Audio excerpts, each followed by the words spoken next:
Hello good evening. कैसे हैं आप सब लोग। होप सो कि आप सभी लोग अच्छे होंगे। Welcome back to my YouTube channel. दोस्तों आज उस टॉपिक को आगे बढ़ाते हैं जो लास्ट टाइम पे हम कहीं पर हमने छोड़ दिया था वो टॉपिक। तो मैं अपनी वीडियो के जरिए कुछ जितने भी नए युवा वर्ग हैं, जितने लोग भी टेक्निकल के फील्ड में रुचि रखते हैं, छोटे मोटे कॉन्सेप्ट कुछ ऐसी चीज़ें होती हैं कि हम डिस्कस नहीं कर पाते हैं, तो एक बड़ा प्लेटफॉर्म है जहाँ पे हम कुछ चीज़ें शेयर करते हैं। आप लोगों को भी करनी चाहिए। अगर आपके कोई डाउट्स हैं तो आप नीचे कमेंट बॉक्स पे मेंशन कर सकते हैं। देखो, कहते हैं कि लाइफ में अगर जितना आप सिखाओगे किसी को उतना ज़्यादा खुद को सीखने को मिलता है। तो ये पढ़ाई, एक एजुकेशन ऐसा स्तर है, सीखने की कोई उम्र नहीं होती है और आगे बढ़ने की कोई उम्र नहीं होती है। एप्पल कंपनी के मालिक आपने सुने होंगे, कंपनी का निर्माण किया। तो आगे बढ़ने की कोई उम्र नहीं होती, सिर्फ चाहत होनी चाहिए और एक डिटर्मिनेशन होना चाहिए। तो दोस्तों आगे बात करते हैं। आज हम बात करने जा रहे हैं types of power. Types of power. Power के बारे में आप सब लोग पढ़ते रहते हैं और काफ़ी आपके डाउट्स हैं आपके दिमाग में। सबसे पहले हम बात करते हैं टाइप्स ऑफ पावर। पावर कितने तरह की होती है। पावर 3 तरह की होती है। Number 1 active power, number 2 reactive power and third one is apparent power. Active power का सिंबल होता है P एंड रिएक्टिव पावर का सिंबल होता है Q एंड अपैरेंट पावर का सिंबल होता है S। तो आपको सबसे पहले क्लियर कर देता हूं कि मैं एक्टिव पावर क्या होती है। एक्टिव पावर आपने सुना होगा, एक्टिव पावर जो घरों में हमारी पावर आती है। लास्ट वीडियो पे भी मैंने समझाया था, P = V × I × cos phi. ये हमारी एक्टिव पावर होती है, जो कि हम इसे बोलते हैं real power, actual power. This is a real power, actual power होती है। अब एक्चुअल पावर हम क्यों कहते हैं इसे real power. Suppose that, for example मैं आपको समझा देता हूं, ये कोई मोटर है। सपोज दैट ये मोटर है, हमने इसे 100 kVA की supply they the. 100 kVA, that is called apparent power. Apparent power यानी कि टोटल पावर। टोटल पावर यानी कि टोटल पावर हम जो मोटर को दे रहे हैं। लेकिन मोटर का एक नेचर क्या होता है, मोटर इज 100 kVA। सबसे पहले इस 100 kVA को हम किलोवाट में चेंज कर लेते हैं। 100 kVA, क्योंकि जो मोटर की रेटिंग होती है आपको पता है किलोवाट में होती है। किलोवाट और kVA में क्या रिलेशनशिप होता है, 0.8 = kW/kVA। तो इस फॉर्मूले से आसानी से आप क्या कर सकते हैं, kVA को किलोवाट में चेंज कर सकते हैं। वो कैसे कर सकते हैं, आपने किलोवाट की जगह पे आपको फाइंड करना है और ये kVA की जगह पे आपने रख दिया 100। तो ठीक है, इसको क्रॉस मल्टीप्लाई कर देंगे तो 0.8 × 100 = 80 किलोवाट। समझ में आया मैंने कैसे चेंज किया। तो 80 किलोवाट, इस मोटर को 100 kVA यानी कि इसकी जो एक्चुअल किलोवाट में 80 किलोवाट पावर है। अब ये मोटर क्या करेगी, आपको पता है मोटर में कैसा लोड होता है, इंडक्टिव लोड। इंडक्टिव लोड क्या होता है, जो रिएक्टिव पावर ज़्यादा जनरेट करता है, लॉसेस ज़्यादा जनरेट करता है, क्योंकि उसमें मैग्नेटिक फील्ड जनरेट होता है। कॉपर वाइंडिंग्स होती हैं। वाइंडिंग्स का क्या नेचर होता है, जब भी वाइंडिंग्स अगर उससे कोई करंट फ्लो करती है तो वाइंडिंग लॉसेस करती हैं, उसमें कॉपर लॉसेस होते हैं, फ्रिक्शन होते हैं। तो इसकी वजह से क्या होता है कि कोई भी मोटर क्या करती है, जो हम उसे एक्चुअल पावर दे रहे हैं उसका कंप्लीट पावर यानी कि टोटल पावर वो यूज नहीं कर सकते हैं। इस बात को हम कैसे समझते हैं, सपोज दैट आपकी थाली में किसी ने 10 रोटी रख दी। 10 रोटी रख दी, लेकिन 10 में से आपने केवल 8 रोटी खाई। That is actual. आपकी जो भूख थी केवल 8 रोटी के बराबर थी। 2 रोटियां वेस्ट हो गई हैं। जो वेस्ट हो गई हैं इसे हम समझ सकते हैं reactive power. That is called a reactive power. अब एक्टिव पावर क्या हुई, एक्टिव पावर हमारी यहाँ पे 8। जो रियल पावर, इसी केस में जैसे मोटर ने 80 किलोवाट में से suppose that 60 kilowatt power use की। 60 किलोवाट यानी कि यह इसकी एक्चुअल पावर है। मोटर ने 80 में से केवल 60 किलोवाट ही पावर यूज की है। हमने उसे दिया था 100 kVA। 100 kVA को हमने कन्वर्ट किया 80 किलोवाट में। 100 में से उसने केवल 60 किलोवाट यूज कर रखी है, और बाकी अगर किलोवाट के रेशियो में देखा तो 80 किलोवाट में से 60 किलोवाट यूज करके 20 किलोवाट उसने लॉसेस कर दिए।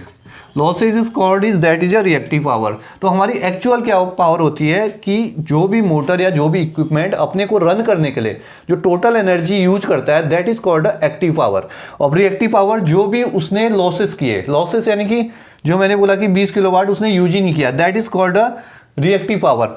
तो आप समझ गए ना, एक्टिव पावर और रिएक्टिव पावर। अगर इंटरव्यू में कोई भी आपको क्वेश्चन क्रिएट करता है तो आप ये कह सकते हैं कि जो भी हम मोटर को ट्रांसफार्मर के द्वारा kVA में रेटिंग होती है, किलो वोल्ट एम्पियर, ठीक है, kVA में जो टोटल पावर देते हैं, उसके बाद जो मोटर अपने को चलाने के लिए उस पावर का जितना भी पार्ट यूज करती है उसको बोलते हैं एक्टिव पावर।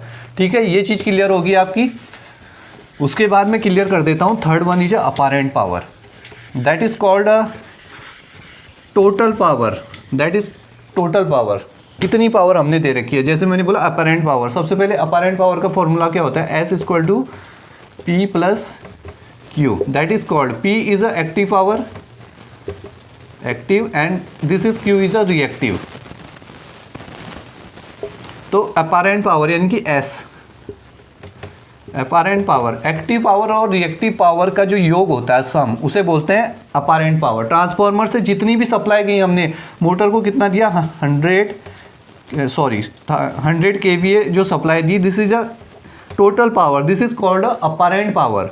इसको हम बोलेंगे अपैरेंट पावर। इसका जो सम होता है वो होता है रियल पावर यानी कि एक्टिव पावर, इंक्लूडिंग जो हमने रिएक्टिव पावर जो हमारे लॉसेस हुए थे उसको बोलते हैं अपैरेंट पावर। तो क्लियर होगी ना टाइप्स ऑफ पावर। अगर कोई भी आपसे अगर इंटरव्यू में कोई क्वेश्चन करता है कहीं भी, तो आप आगे इस चीज़ में कंफ्यूजन नहीं करेंगे। तो पावर हमारे 3 तरह की होगी, active power, reactive power, apparent power. ठीक है, ये चीज़ें समझ में आ रही हैं आपकी। बहुत ईजी है, बहुत छोटा सा बहुत छोटी सी एक क्वेरी होती है कि एक्टिव पावर और रिएक्टिव पावर क्या होती है और अपैरेंट पावर क्या होती है, तो ये हमें आनी चाहिए। अब इससे अगर आगे हम बढ़ेंगे तो एक्टिव पावर के, फिर उसके बाद हम अगर इससे आगे अगर बात करेंगे तो उसके बाद फिर इसी के अकॉर्डिंग लोड भी होते हैं, लोड भी डिफाइन करेंगे हम। इसके अगले चैप्टर में हम लोड की बात करेंगे कि एक्टिव पावर, रिएक्टिव पावर और अपैरेंट पावर के बाद लोड, किस तरह से लोड क्या रिएक्ट करते हैं और उसमें पावर फैक्टर का क्या रोल होता है, वो बात करेंगे हम अपनी अगली वीडियो में।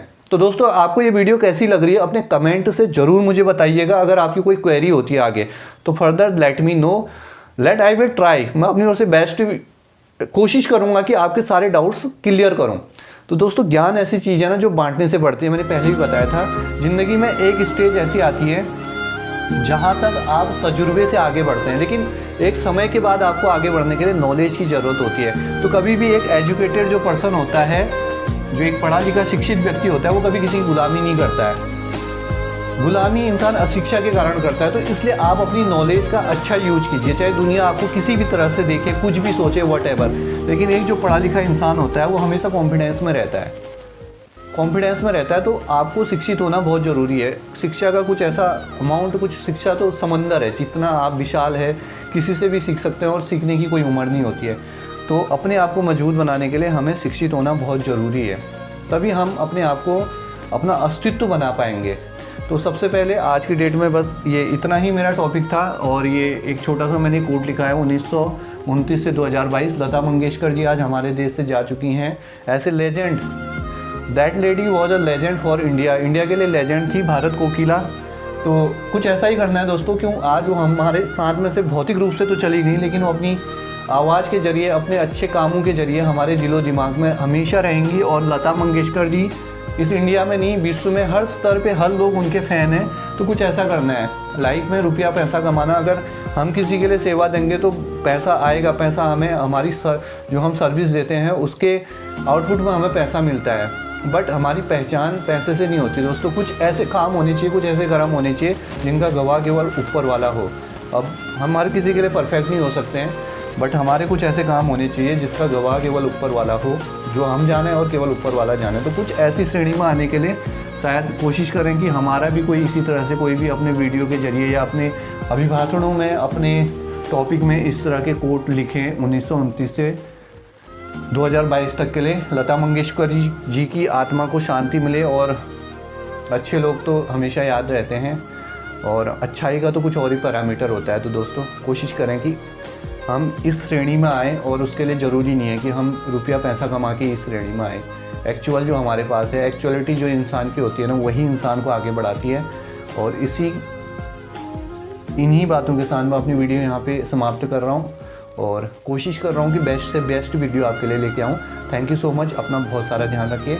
और अगर वीडियो आपको अच्छी लग रही है, अभी भी आप मेरे चैनल पे नए हैं, तो इस चैनल को सब्सक्राइब कर दीजिए। चैनल के बगल में बेल आइकन है, भले दोस्तों तक ये वीडियो पहुँचा दीजिए। Thank you so much.